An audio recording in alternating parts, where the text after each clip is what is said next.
Hey, YouTube, how are you? This is Aaron again. I hope everything's going well.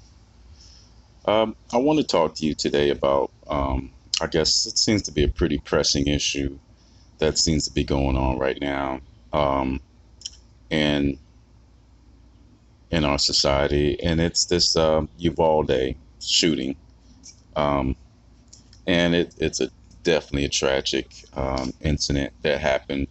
Um, who in the world wants to experience dropping their kid off, thinking that everything's okay, and then the next thing you know, I mean, oh my goodness, another mass shooting,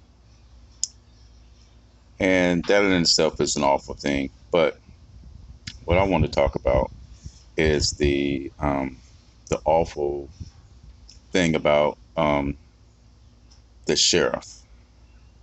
There's been um, there's been a lot of criticism about this man, and I guess I mean, rightly so.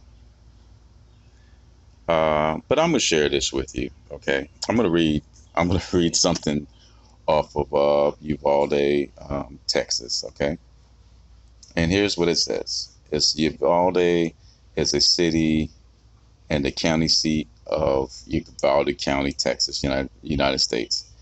The population was 15,217 after 2012 census, and it's located in Texas Hill Country, 80 miles west of downtown San Antonio and 54 miles east of Mexico. Why am I reading that? Okay. The reason I'm reading that is because our expectations of this gentleman is far too high. Let's face it. Uvalde is uh, what the hell? I'm trying to remember the name of uh, the town that Barney Fife was in. It's a little town, 15,000 people. I mean, hell, a small city has 200,000 people, right? Big city, of course, 20 million, so on and so forth. So here we are. We have these guys, Barney, Deputy Fife, whatever you want to call them, running around here. Let's be honest. I mean, probably the most excitement that they get maybe is I don't know, somebody maybe public intoxication or speeding or something like that. Now, all of a sudden, you got this madman running around with an assault rifle shooting up everybody. Let's be honest, okay? Another important thing about this is that it's 50, what is it, 80 miles west of downtown San Antonio.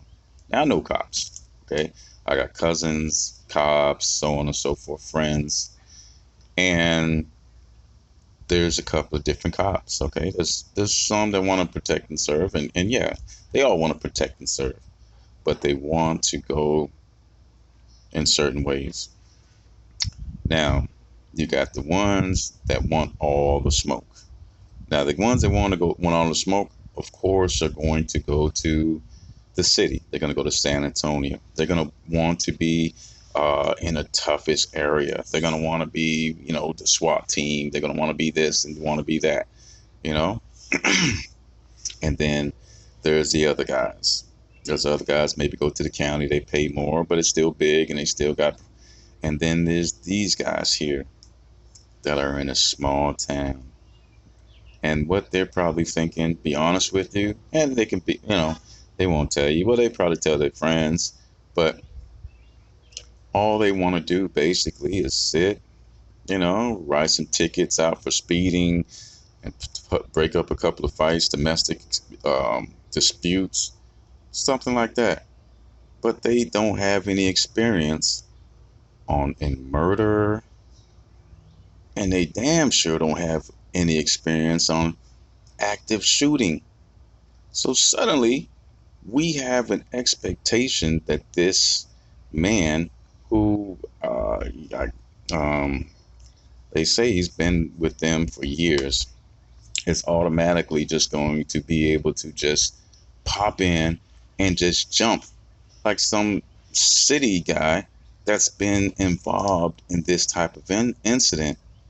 You can take all the classes and all the courses and everything else, and all these um, uh, professionals can say whatever they want about how this is supposed to be performed. But once you're in that situation and you've never ever been even close, I mean, he's probably never even been with in a shootout. He's probably shit. This man probably never fired his damn gun. Maybe one time or something in the air or shot somebody in the leg. Maybe never even killed the man. And now you expect a man like that to jump out here and be Mr. Hero. Now, can it happen? Yeah, it happens. But the likelihood of a man that's obviously taking this job because he doesn't want to smoke, to want to smoke? No. So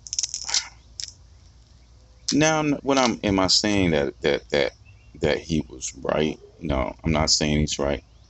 But we all have to understand that this man here and his officers, let's be honest, we all want the same thing, okay? And that's to go to work and bring our ass back home. This was an incident where there was a high possibility that they were not. They didn't have any skin in the game. You know what I mean? They didn't have any kids that were in there. They didn't have, it was just basically for these men that are in this department. And who knows how? I mean, the police force, if 15,000, I mean, the police force probably, let's see, uvalde, um, police force, um, police force. Let me see if I can pull this up. But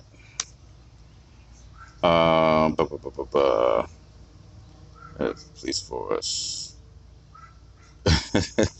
They were, which has a part-time. They have a part-time SWAT team. And they have only 40 officers on the payroll. I mean, I get it.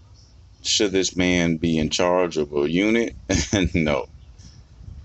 But does he deserve grace? Yes. And it's an unfortunate incident, but he didn't make this man, he didn't make this man shoot anybody. He didn't give anybody a gun or anything like that. His problem was basically inexperience. You know what I mean? Probably they say that I mean, can you blame the Uvalde? They could do all they can. You can't put a man in an active shooter situation unless he's actually in an active shooter situation. And what's the chances of that happening? Slim to none.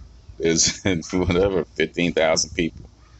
So all I'm saying is that this man, should he be in charge? Probably not. But he deserves grace. What do you think? Have a good day.